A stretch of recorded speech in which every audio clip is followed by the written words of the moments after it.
Me da muchísimo alegría poder presentar esta investigación que, tengo que decir, es parte de un artículo que es un libro que se va a publicar próximamente, eh, que lo coeditamos junto con Víctor Álvarez Ponce, que la sesión pasada dio una charla, Adriana Scaletti y Carlos Inostroza, en el que Loris también participa, que se llama Ciudades, Desastres y Resiliencia, Perú-Chile, siglos XVI al XX. Esta es parte de esta investigación que anteriormente en el doctorado había presentado preliminarmente. Sin más prólogo, antes de adentrarme propiamente en el tema de Pisco, me gustaría señalar un par de temas que son fundamentales para poder entender en conjunto este caso en particular. El primero es sobre el traslado de ciudades. Es un tema que es súper importante en la historia de Hispanoamérica porque las ciudades eran un mecanismo que la monarquía hispánica utilizaba para controlar los territorios ultramarinos. Es por eso que en el siglo XVI hay muchísimas fundaciones de ciudades, se fundan muchísimos asentamientos que en realidad en su mayoría eran asentamientos precarios en zonas de muchísimo riesgo, de muchísima vulnerabilidad, como terremotos, tsunamis, erupciones volcánicas, lluvias intensas, inundaciones. La mayoría de los casos solo se enteraban de eso cuando ocurría el fenómeno o este desastre. Y por eso en el siglo XVI era bastante frecuente esta reubicación de ciudades o el abandono definitivo de estos asentamientos. Y eso a pesar de que en las leyes de Indias había normas muy claras, muy cuidadosas sobre cómo se debía fundar estos asentamientos. Y me gustaría enfatizar estos tres últimos puntos, porque son los puntos que también vamos a ver en el caso del traslado de Pisco. Enfatizan que tenga agua, que el lugar tenga buenas condiciones para, tanto para tierras de cultivo como para la construcción de viviendas, y que se haga en una zona que sea de buenos vientos, que sea salubre, en otras palabras. Ahora, esto me gustaría unirlo con otro episodio, y es que en la historiografía peruana, cuando se habla de desastres naturales, hay dos terremotos que se consideran como los más importantes, que es el terremoto de Lima de 1687 y el de 1746. ¿Por qué? Porque destruyeron la capital del virreinato, la ciudad de los reyes, y junto con ellos también el puerto del Callao. También fue el epicentro. Ambos terremotos tuvieron como epicentro a Lima, y hay una historiografía muy extensa sobre el tema. Sobre todo para el terremoto de 1746, está Pablo Pérez Mayaína o Chad Walker, quienes han abordado el tema con muchísimo detalle, y para el 687, por ejemplo, las tesis de Susi Sánchez, de Víctor Álvarez, hablan de este tema.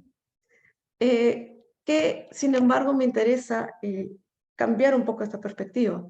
¿Por qué? Porque si bien estos terremotos tuvieron como epicentros a Lima y Callao, no fueron las únicas áreas afectadas. Estamos hablando de que estos terremotos afectó toda la costa central de Perú y que inclusive se sintió hasta Concepción. Entonces, lo que me interesa es descentralizar un poco esa visión de esos terremotos como si solamente tuvieron como foco Lima y Callao. Por eso me interesa enfocarme en la Villa de Pisco, que está ubicada a 230 kilómetros al sur de Lima. Y esta imagen que también ven que es como mi fondo de pantalla, por si acaso es del terremoto de Cusco de 1650. No tenemos muchas imágenes de terremotos, pero esta es una muy rica, que se ve el momento exacto, o se recrea el momento exacto del terremoto de Cusco. Y teniendo en cuenta estos dos temas, me gustaría entrar ahora sí en el caso de Pisco. Pisco es una fundación española muy temprana, que se le conoce como Lima la Antigua porque se dice que fue la segunda fundación española antes de llegar a lo que es ahora Lima, la ciudad de los reyes.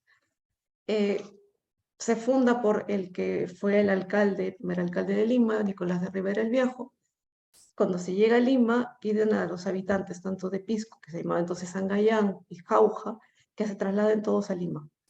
Sin embargo, este asentamiento nunca se abandonó realmente, porque unos años después, en 1575, el virrey Toledo da una merced para poblar Pisco.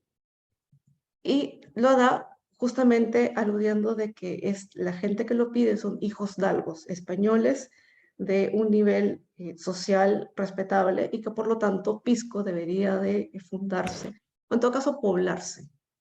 Y esta, por ejemplo, este mapa es la primera referencia cartográfica de esta región que aparece en el Orbis Theatrum de Artelius, que está basado en un mapa previo de 1574.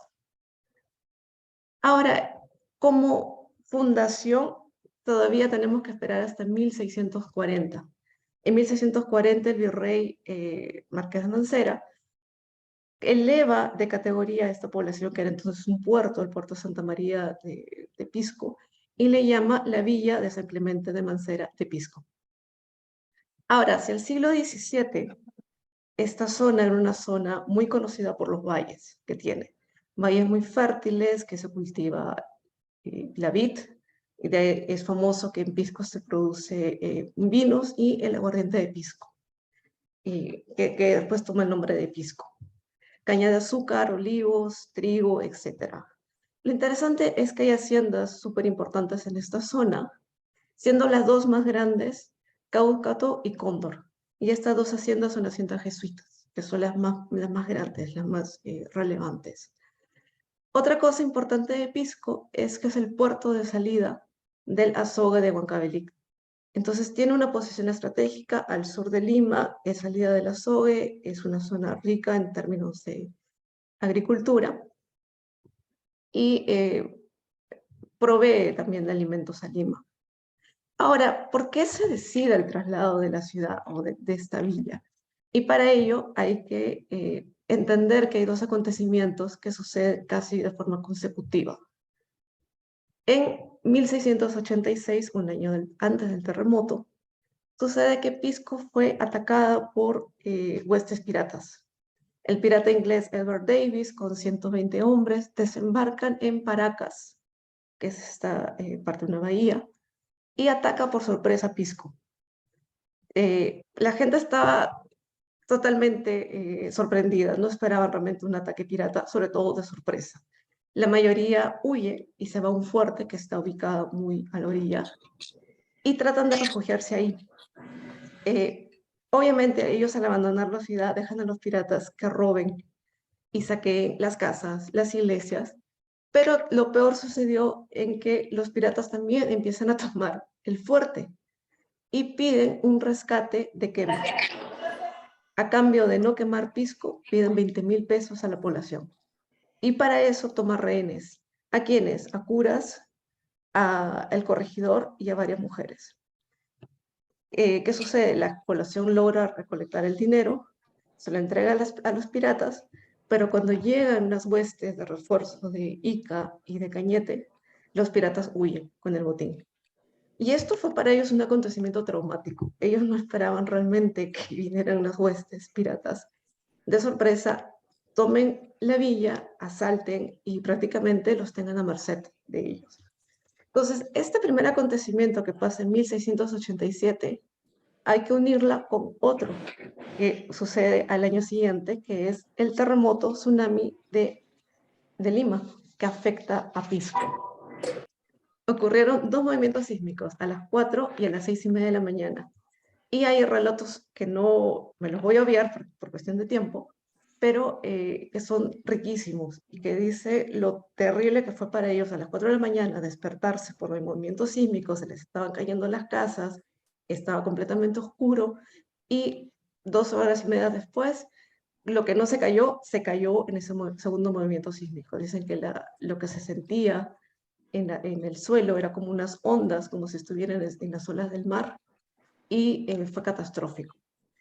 ¿Qué pasó en Lima? En Lima destruyó la ciudad, el Palacio de Gobierno, el Palacio Obispal, iglesias, gran parte de la población se quedó prácticamente en la calle.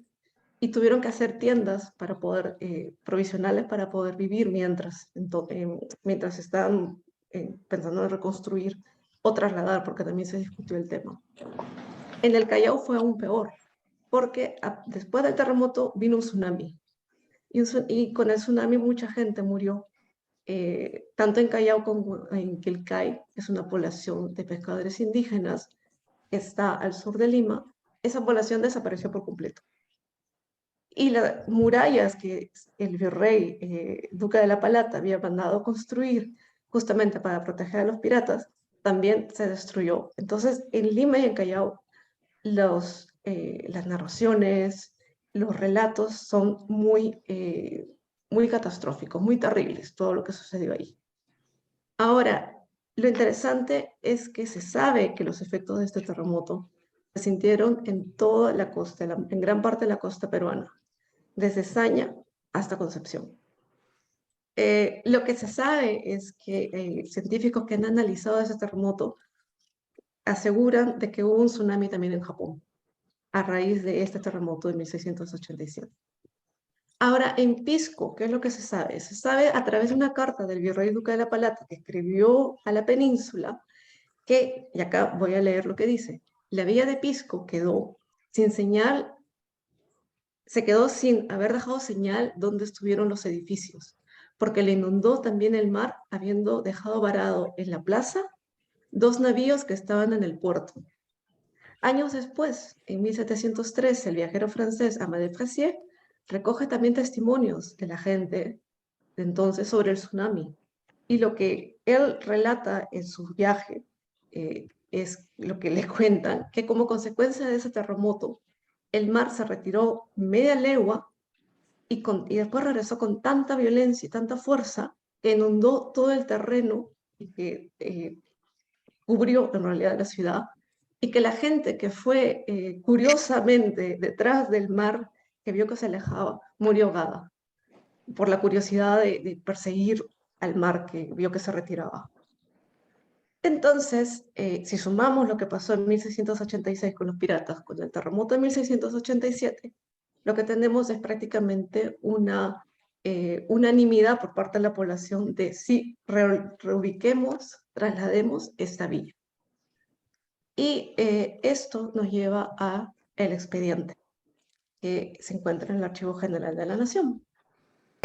Recordemos que estábamos con el terremoto en Pisco y que una vez que ocurrió el movimiento sísmico, la población en Pisco hizo lo que pudo.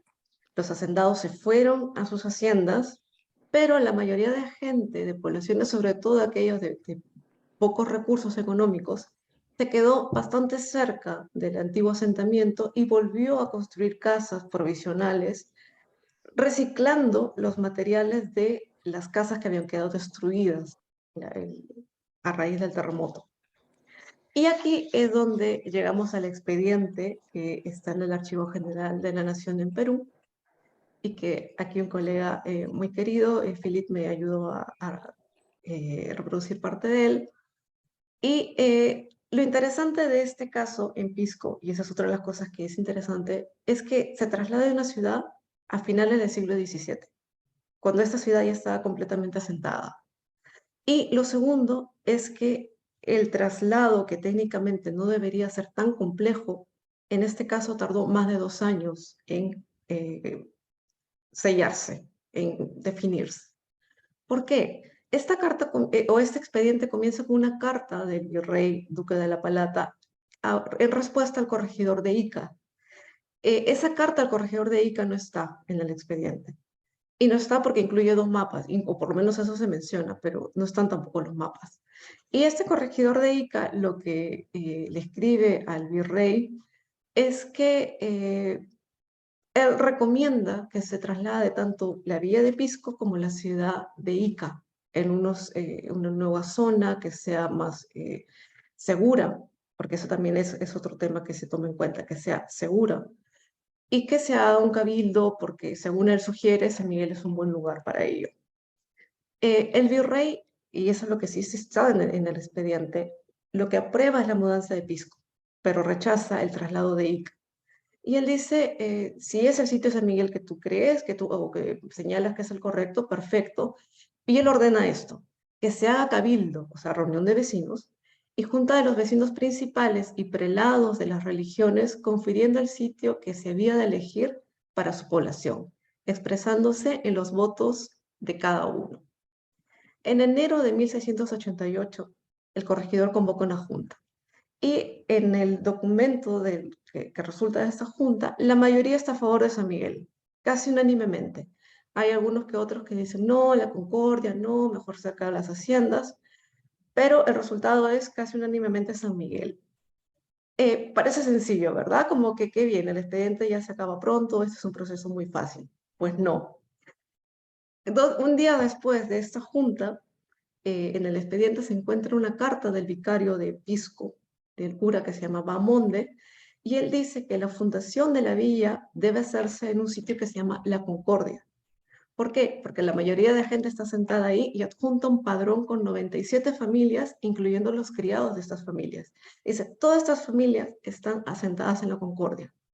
A nosotros no nos convocaron en esa junta de San Miguel. Entonces es un proceso no válido.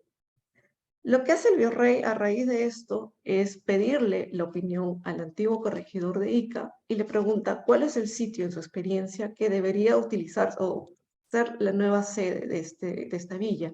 Y el antiguo corregidor le dice, sí, estoy de acuerdo con que sea San Miguel. Entonces el virrey manda una orden y dice, pues lo que sea San Miguel, el sitio donde se refunda, y le da la luz verde al corregidor para que ahí se traslade la villa de Pisco, que con el tiempo, cosa curiosa, se empieza a llamar San Miguel de la Palata. ¿Quién es Palata? Pues el virrey. Es una forma un poco no muy sutil de buscar el favor del virrey, por supuesto. Pero, y aquí donde este expediente se convierte un poco en telenovela, porque la gente de la Concordia está en contra completamente de esta zona y empiezan idas y vueltas, a decir, es inválido por esta razón, es inválido por esta otra razón, este sitio es mejor que el otro. Y entonces el virrey lo que termina diciendo es, ordena a un protector de naturaleza, una persona que sea neutral a todas estas facciones, porque para eso la población de Pisco se fraccionó por completo, y le dice al protector de indios, Enrique Esteban Márquez, que vaya junto con un alarife que se llama Pedro Asensio para hacer un procedimiento que se llama vista de ojos, que es ir en el sitio y examinar los beneficios y las cosas negativas de 3 sitios que estaban en disputa, que es La Concordia, que está bastante cerca de las antiguas ruinas de Pisco, San Miguel, que es este sitio que el corregidor estaba defendiendo, y Pampaguamaní, que es otro de los sitios que un grupo de hacendados empezaba también a decir, este sitio en realidad es mejor que cualquiera de estos dos. Entonces, el procedimiento es el siguiente. En la primera quincena de diciembre de 1688, llegan este protector de indios con el alarife, convoca junta en cada sitio, el protector de indios escucha a la población que está a favor, que está en contra del sitio, y el alarife lo que hace es medir, todo muy técnico. Y aquí hay una cuestión importante, hace mucho énfasis en el tema del agua. Y los resultados fueron los siguientes. Pampaguamaní se descarta por completo, que está muy cerca de donde están muchas haciendas, y dicen, no es un sitio conveniente porque hay poca agua. Pero el tema queda entre San Miguel y Concordia. Y más o menos esta es, en grandes rasgos, lo que se menciona. ¿Quiénes están a favor de San Miguel? El corregidor, los franciscanos descalzos, que son los primeros en decir, nosotros ya nos asentamos aquí, y un grupo de hacendados. ¿Cuál es el argumento que están dando a favor de ello? Que hay bastante agua, y que como el virrey había dado luz verde ya anteriormente, se repartieron solares, hay gente que empezó a construir, entonces no nos pueden decir que nos vayamos y empezamos a construir aquí. Pero ¿cuáles son los argumentos en contra? Y eso también lo reafirma el alarife, que el terreno no es muy bueno, es un terreno de arena, que la zona, la mejor zona de la región está ocupada, ¿y quién la ocupó? Los franciscanos descalzos. Ellos tomaron la mejor zona y lo que quedó para la población era una zona que estaba y que el templo era muy cálido, era muy caliente, había muchos mosquitos, entonces decían, no, es una zona muy cálida. Pero a favor de la Concordia, ¿quiénes estaban? Aparte del vicario que fue que mandó la carta. los indios, población indígena, un gran número de vecinos, y aquí pongo a la marquesa de Villafuerte porque ella tuvo un rol fundamental acá. ¿Y cuáles son los argumentos? Que es un terreno muy amplio, muy bueno para construir, muy bueno para cultivar productos de pan llevar, que tiene mucha agua y que está cerca al mar, que tiene aires que son buenos y que el camino real está bastante cerca. Pero ¿cuáles son los argumentos en contra? Y eso lo dice sobre todo San Miguel. Solo los pobres se asentaron ahí. Solo aquellos que no pudieron construir y utilizaron los materiales de la antigua villa se sentó ahí. Pero como ven, acá hay una señora que es una marquesa. Y ella es la que refuta eso. Dice, no, perdón, no todos somos pobres. La segunda cosa que menciona es la cercanía al mar. Y eso lo dice el protector de indios. Él dice, efectivamente, Concordia es un buen sitio, pero piensen en esta población que se ha veído prácticamente traumada con un tsunami. ¿Cómo les vas a decir a estas señoras que regresen cerca al mar donde murieron pues sus esposos, sus hijos, sus hermanos? ¿Cómo? Hay un horror al mar. Y además piensen que los piratas están muy cerca. Ya una vez tomaron Pisco, pueden tomar de nuevo Pisco. Entonces, qué horror. ¿Cómo vas a mandar a la población que se vaya cerca al mar? Para eso la marquesa dice, no, nosotros no tenemos miedo al mar, no te preocupes. Piensen en lugares como Callao, como Concepción, que también tuvo terremotos y ellos no se mudaron, no dejaron la cercanía al mar. Y otra cosa que mencionan es los vientos Paracas, que son estos vientos fortísimos que corren en la costa de Pisco, de Paracas, de Ica, y que esto no es muy saludable. Eso me estaba quemando. Entonces, lo que tenemos aquí Sí. es prácticamente un entrampamiento Pues buenísimo. entre estos dos grupos que están Vale, cada vale. uno dando argumentos para su lugar o su ubicación. Y aquí es donde entra la marquesa de Villafuerte, porque el protector de indios lo que dice es, mi recomendación es que como la gente ya de bien se quedó en San Miguel, pues el pueblo de indios lo hagan a la Concordia, porque por último, si llegan los piratas, roban a los indios y no llegan donde Ok. están los españoles.